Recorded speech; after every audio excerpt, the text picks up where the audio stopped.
All right. What we want to do today is we are discussing and developing the concept of how to solve and graph absolute inequalities. ये absolute inequalities है मेरे पास में whenever this greater than or this sign appears, it is quite simple to say that inequalities का जन्म हो जाता है. And graphical interpretation is very necessary for understanding what values of x will this equation hold.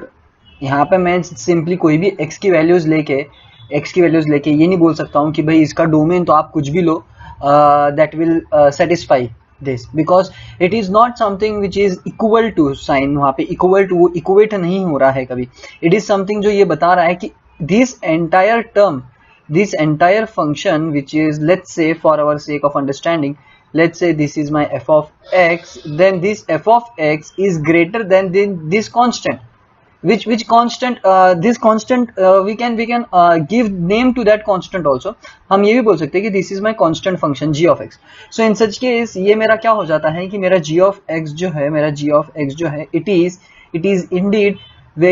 indeed less than, or I can say that my f of x is greater than equal to g of x. और ये scenario में what values of x in f will be allowed in such a way that it should be either greater than or equal to g of x only. यही conditions, यही चीजें हमें समझना होता है और इसीलिए सॉल्व करना, ग्राफिकली समझना इज वेरी मच इंपॉर्टेंट. सो इसको सॉल्व करने का तरीका तो वही है जो हमारा रहता है. हमको इनइक्वालिटीज जब हम सॉल्व करते हैं तो हम ये फाइंड आउट करते कि क्या x की वैल्यूज मुझे लेनी चाहिए, यानी कि मेरी क्या क्या पॉसिबल वैल्यूज आ सकती है x में, मुझे ये सॉल्व करने पर मिलेगा. मुझे ये सॉल्व करने पर ये भी मिलेगा कि मुझे क्या x की वैल्यूज नहीं लेनी है. So in such scenarios let me just write down this. इसका एक अपने पास में थ्योरम भी है एक्चुअली. मॉड्यूलस वैल्यू को तुम डायरेक्टली वो थ्योरम के हिसाब से भी इसको प्रूव कर सकते हो, बट थ्योरम का इस्तेमाल ना करते हुए हम डायरेक्टली यहाँ पे करेंगे. वो थ्योरम ऐसा है कि अगर आपका c यानी कि ये कांस्टेंट ग्रेटर देन 0 है, ये कांस्टेंट अगर ग्रेटर देन 0 है और अगर आपका modulus part is greater than constant, greater than और equal to that constant, then आपका जो ये टर्म है x-1 it is either less than और it is greater than that constant. So less होगा माइनस वाले टर्म से और ग्रेटर होगा पॉजिटिव वाले टर्म से. ये वो एक थ्योरम से हमें डायरेक्टली रिजल्ट मिलता है जिसके थ्रू हम डायरेक्टली बता सकते हैं सॉल्व करके. तो हम वैसे भी हमको पता ही है एक चीज कि ये x-1 है. सो मैं उसी का इस्तेमाल करके लिख सकता हूँ कि मेरा जो x-1 है it has to be either less than और इक्वल टू -3, क्योंकि ये तो माइनस होता है ना, मतलब मैं यहाँ पे माइनस कर लूंगा क्योंकि x की वैल्यूज क्या होगी, एक तो प्लस होगी और एक माइनस होगी तो -x is greater than equal to 3. ऐसे ही होता है ना, मतलब अगर मैं एब्सोल्यूट वैल्यू लिखूं मेरा, तो एब्सोल्यूट वैल्यू के हिसाब से क्या होता है कि ये -x is greater than equal to 3. लेकिन मैं क्या कर रहा हूं, मैं दोनों तरफ माइनस से मल्टीप्लाई कर देता हूं. जैसे ही मैं माइनस से मल्टीप्लाई करता हूं माई इनइक्वालिटी गेट्स चेंज्ड और ये जो साइन है अब वो चेंज हो जाएगा. So it has to be x-1 यहाँ पे -3 and it has to be necessarily in this way, क्योंकि -1 से मल्टीप्लाई होने से इनइक्वालिटीज चेंज हो जाती है. सो अब ये it is equivalent to write in this way also. So एक ही बात है, वो बस वो थ्योरम के फॉर्म में हमें डायरेक्टली मिल जाता है तो हम वो रख लेते हैं, तो हमें इस्तेमाल करने में एग्जाम के टाइम पे आसानी जाती है. There are few things which we already adopt और already understand so that we can use for quicker approach. That is one. Anyways, so मेरा एक ये तरीका हो जाएगा और दूसरा मेरे पास में ये रहेगा कि my x-1 is greater than equal to 3. That has to be greater than equal to 3. Positive है तो ठीक है ना. नेगेटिव के लिए वो q लेस देन 1, क्योंकि मैंने माइनस दोनों तरफ मल्टीप्लाई किया. Now if I solve this, what I get is my x value is either less than or equal to -2. एक तो -2 रहेगा ना, तो -2 से छोटा रहेगा एग्जैक्टली. और दूसरा what I get is x-1. ये क्या है, x-1 is greater than equal to 3, तो मेरा x जो रहेगा it is greater than equal to 4. Specifically greater than equal to 4 ही रहेगा. So what I get is interval notation में, what I get in the interval form of notation, क्योंकि मेरे को x के दो वैल्यूज मिले हैं. एक x का वैल्यूज ये है कि बताता है कि x-2 से छोटा या -2 के बराबर होना चाहिए और 4 या 4 के बराबर होना चाहिए. बीच में के -1 से लेके तो 3 तक के एक भी एलिमेंट्स चाहिए नहीं. तो मैं इसको नोटेशन फॉर्म में लिखता हूं, तो it has to be in this way. मैं इसको व्हाइट में लिख देता हूं. It has to be specifically, minus infinity तो हम ओपन ब्रैकेट में लिखेंगे, लेकिन 2 इंक्लूड हो रहा है, लेस देन इक्वल टू है, तो मैं -2 ये क्लोज कर देता हूँ। यूनियन, यूनियन इसलिए है क्योंकि एक तो ये भी इंटरवल चाहिए और साथ में x की वैल्यूज निगेटिव तो चलेगी, लेकिन 2 से -2 और -2 से सारे छोटे, और 4 या 4 से बड़े चाहिए, 4 या 4 से सारे बड़े ही चाहिए specifically.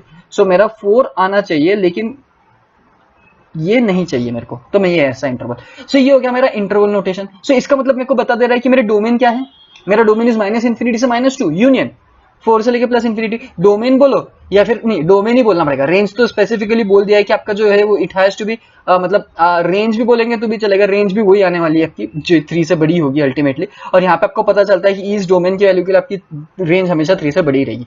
Now let's talk about graphically इसका अप्रोच कैसा होता है। देखो ग्राफिकली अगर मैं बात करूं, सो फटाक से अपन ग्राफ रफली निकाल लेंगे, ग्राफ रफली निकालने वाले अपन। ये थोड़ा नहीं मुश्किल जाता है, ये आसान था, ठीक है। सो द थिंग इज कि यहाँ पे मेरे पास में पॉइंट है 1 और x-1 है ना भैया, x-1 है तो राइट की तरफ शिफ्ट होगा, और यहाँ से वो खुद की एक इसका ग्राफ आएगा कुछ इस हिसाब से। ऑल राइट, ये पॉइंट हो गया 1, ये मेरा पॉइंट हो गया y = 1, ये x = 1, और यहाँ पे उन्होंने बोला है कि my modulus of x-1 is greater than equal to 3, greater than. अब ग्राफिकल इंटरप्रिटेशन पे देखो बड़ा ही काम आता है इसमें।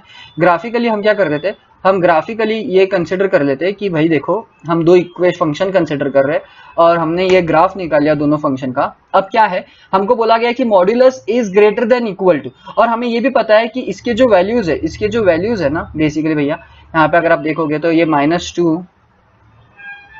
-2 और 2 से सारे है आगे, -2 और 2 से सारे है, मैं इसको अच्छे से बोल्ड हो गया बहुत, -2 और 2 से सारे है आगे।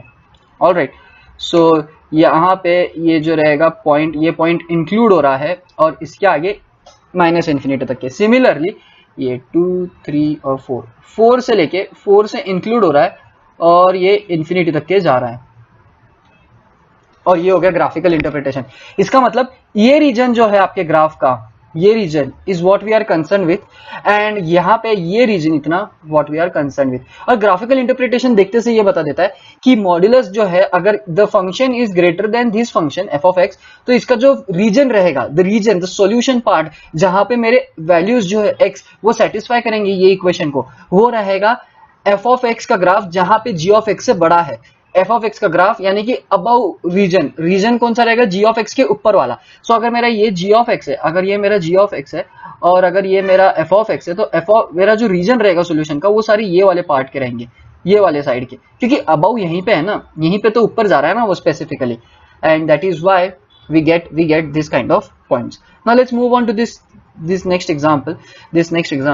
ये भी बड़ा सिंपल सा है, बट यहाँ पे एक चीज है, यहाँ पे ये दो इंटरवल के बीच में है हमारा फंक्शन है। सो लेट्स ब्रेक दिस ना, हमें आसानी हो जाएगी लिखने को। 2 लेस देन x-1 एंड दूसरा रहेगा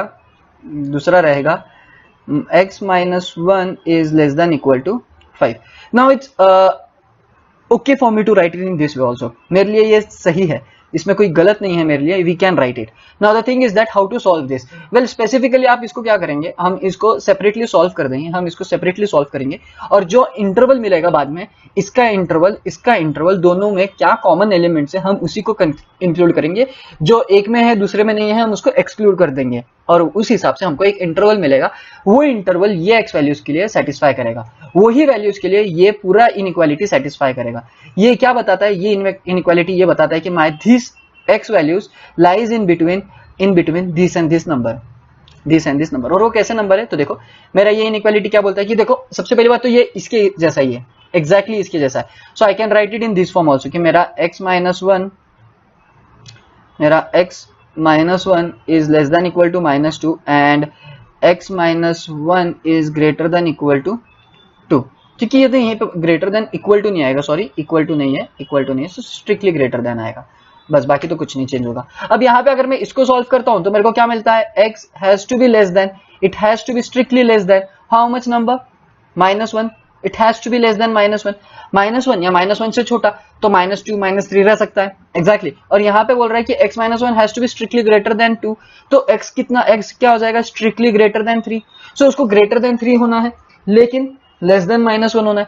तो अब यहाँ पे इक्वल टू नहीं है, यहाँ पे इक्वल टू नहीं है, तो ओपन इंटरवल रहेंगे, तो इसका इंटरवल नोटेशन कैसा हो जाएगा, इसका इंटरवल नोटेशन हो जाएगा -∞ से -1 यूनियन 3 से लेके +∞, क्योंकि 3 भी तो नहीं चाहिए, यहाँ पे इंक्लूड किया था 4 और 2 को, क्योंकि यहाँ पे रिक्वायरमेंट थी। Now let's talk about this, यहाँ पे ये लोग क्या बोल रहे हैं कि x-1 ये मॉड्यूलस है, मैं मॉड्यूलस लिखना भूल गया, ऑलराइट, मेरा x-1 has to be specifically what, less than equal to 5। अब यहाँ पे एक अलग इनइक्वालिटी जो थ्योरम है हमारा वो ये बोलता है कि देखो यहाँ पे अगर आपका मॉड्यूलस कांस्टेंट से लेस हो जाता है तो in such case it is equivalent for me to write it in this way, -5 less than equal to, modulus नहीं लिख सकता हूँ, less than equal to x-1 which is less than equal to +5। It is okay for me to write it in this way also. वो theorem में है, आपको उसमें properties भी मिल जाएगी, वो प्रॉपर्टीज के फॉर्म में भी बहुत सी जगह पे बताया जाता है, वो प्रॉपर्टीज की जगह भी प्रॉपर्टीज के फॉर्म में भी बता सकते हैं कि एब्सोल्यूट वैल्यूज जो है इनइक्वालिटीज के लिए, एब्सोल्यूट वैल्यू फंक्शन की जो इनइक्वालिटीज है उसको फाइंड आउट करने के लिए और ग्राफ करने के लिए ये पॉइंट्स बहुत नेसेसरी होते हैं, इट्स स्टैंडर्ड, ये स्टैंडर्ड रूल है। Alright, so you don't have to worry about that कि मैंने ये कहीं से तोड़ मोड़ के नहीं लाया, it's there in your book, आप ढूंढोगे तो मिल जाएंगे, गूगल कर लेना। Anyways, so यहाँ पे अगर आप देखोगे तो it is specifically -4 less than equal to x which has to be less than equal to 6।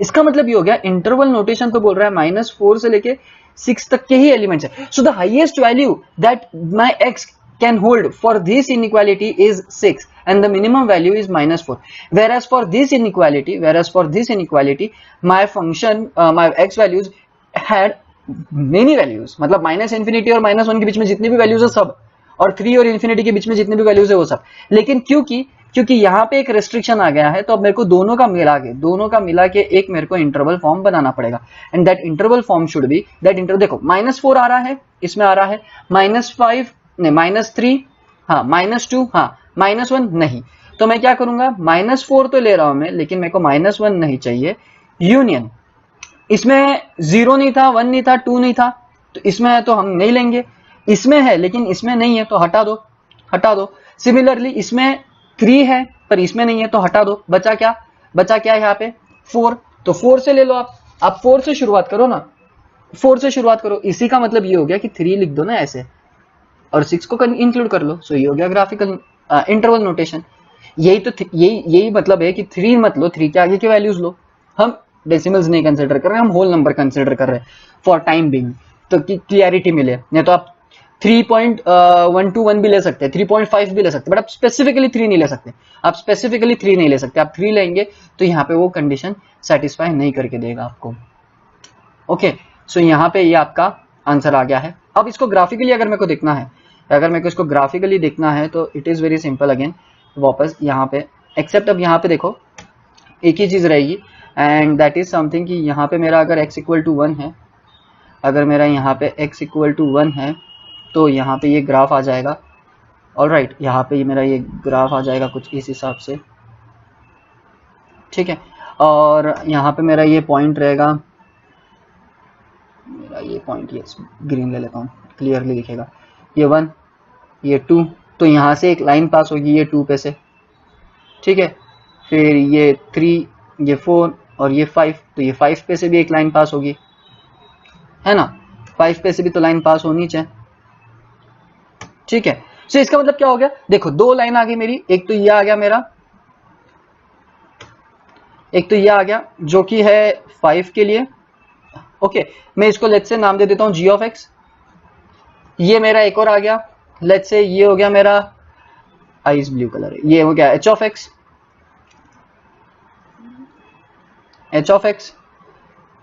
ये हो गया g, और ये तो f है ही, तो f मेरा ये आ गया, बड़ा ही आसान सा था, है ना, ये तो बड़ा ही आसान सा था मेरे लिए।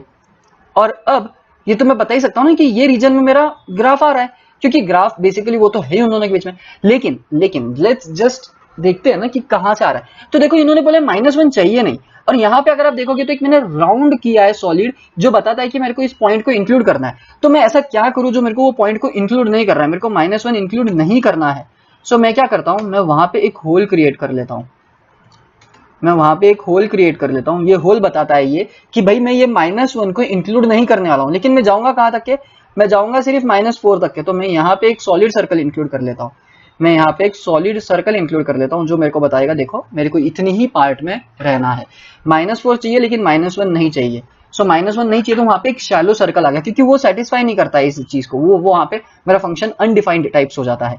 Similarly again I do not want 3 over here, so मैं यहाँ पे इसको हटा देता हूँ।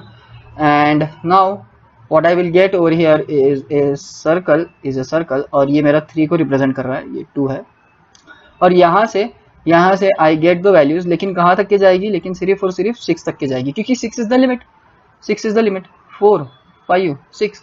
तो ये सर्कल आ गया। so, इसका मतलब देखो इंटरवली भी यहाँ पे इतने ही पार्ट में उसका है एग्जिस्टेंस, यहाँ पे ये इतना उसके एकदम पास से जा रहा है, ठीक है ना, इतने ही रीजन में उसको मिलेगा। And that is how you find out using the inequalities, and that is how you solve the absolute inequalities। and इसको ग्राफ कैसे किया जाता है। so basically यही था हमारा basic purpose is to understand how we solve and how do we find the values of x। हमें ये बड़ा इंपॉर्टेंट होता है इस चीज का, इसका बहुत महत्व होता है, ये चीजों का बहुत महत्व होता है कि हम इंटरवल्स कैसे फाइंड आउट कर रहे हैं, क्योंकि दैट इंटरवल्स स्पेसिफाइज कि क्या वैल्यूज आएगी और क्या वैल्यूज नहीं आनी चाहिए, और किस वैल्यूज के लिए वो इनइक्वालिटीज सेटिस्फाई होगी। इतना ही है, बाकी कोई रॉकेट साइंस नहीं है ये इनइक्वालिटीज, एब्सोल्यूट इनइक्वालिटीज सॉल्व करने के लिए।